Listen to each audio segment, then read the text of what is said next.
Nih, Anda kalau mau masukin variabel, Anda harus tahu dulu nih gunanya yang ada di sini nih. Ya.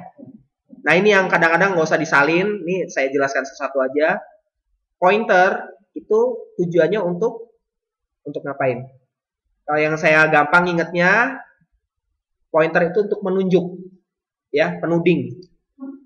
Itu ya. Jadi ini background worker itu digunakan untuk kalau prosesnya kita pengen tahu dari 10%, 20% sampai selesai. Ya. Binding navigator ini ya. Binding navigator itu digunakan untuk kalau kita ke database. Ya, database. Jadi binding navigator ini digunakan seperti tadi ilustrasi yang saya katakan, database itu dapat menambahkan atau dapat mengurangi. Nah, button udah tahu ya tadi untuk apa? Untuk proses ya. Button untuk proses, checkbox untuk dari namanya untuk ngecek pilihan. Ini contoh. Checklist box. Nah, ini variasi antara box checklist dengan check. Jadi dia dikelompokkan. Ya, lihat gambarnya nih, dia dikelompokkan. Color dialog nanti untuk warna, kalau kita mau milih warna, ya bisa merah, kuning, hijau, jadi bisa ganti warna. Combo box itu digunakan untuk pilihan terhadap yang membutuhkan ketepatan opsi. Konteks menu, ya. Konteks menu itu ini namanya konteks menu nih.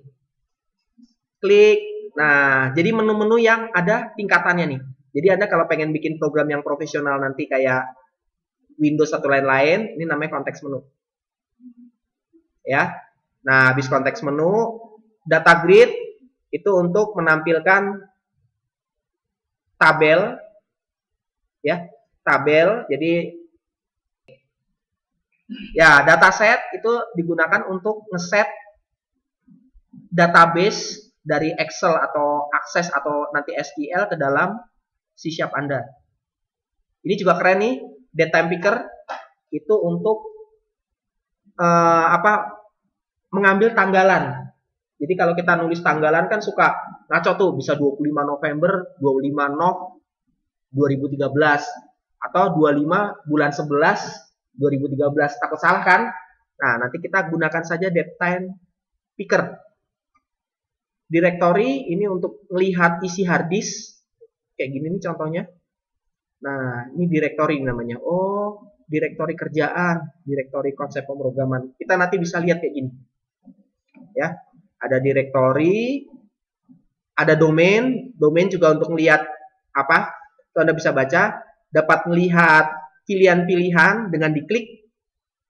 Error, ini nanti ada pesan error. Anda bisa ganti misalnya error kenapa, salah masukan atau lain-lain Anda bisa pakai. Event log itu untuk menyimpan nge-track kesalahan Anda. Watcher ini itu untuk ngecek ya, ini jarang saya yang sebut cepat, ini jarang dipakai ya. Untuk ngecek filenya sudah ada di mana. Nah, ini juga jarang. Flow layout itu adalah layout yang bisa dibawa di drag sana kemari. Jadi contohnya flow layout itu seperti ini. Nah, ini flow layout nih. Ini ya. Maaf, ini saya tutup dulu. Nah, itu flow layout. Ini pemrograman yang baru itu biasanya kayak gitu.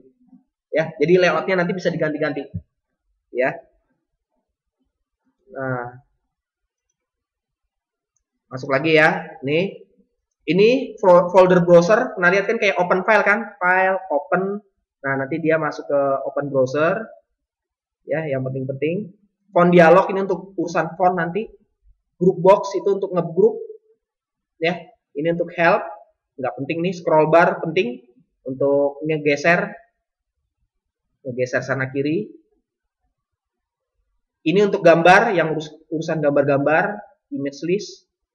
Label tadi udah digunain ya, untuk kata-kata. Ini untuk bikin link. Nah, kalau saya praktek ini kayak gini.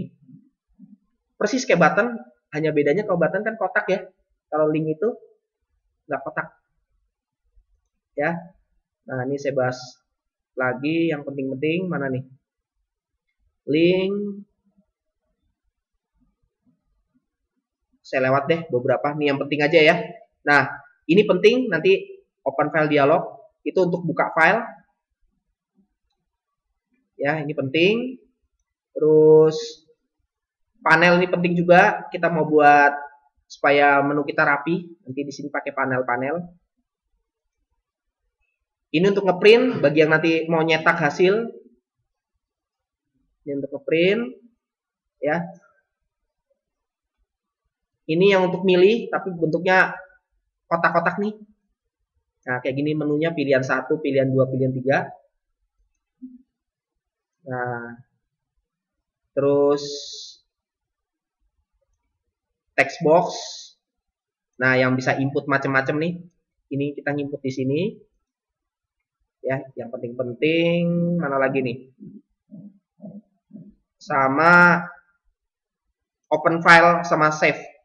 Ini untuk kita nyimpan, buka file. Ini untuk nyimpan. Ya.